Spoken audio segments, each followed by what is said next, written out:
Ano nga ba ang financial literacy?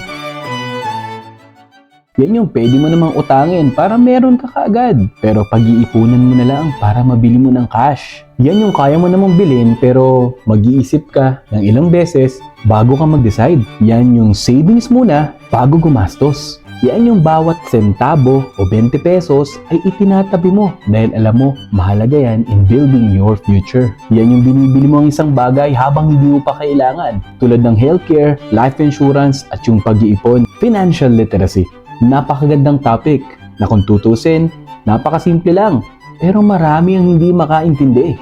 Many times during my early days as a financial educator, may mga marinig kang katagang na nagsasabing, Tsaka na ako magikiling ng financial literacy talk more JM kapag mayaman ka na.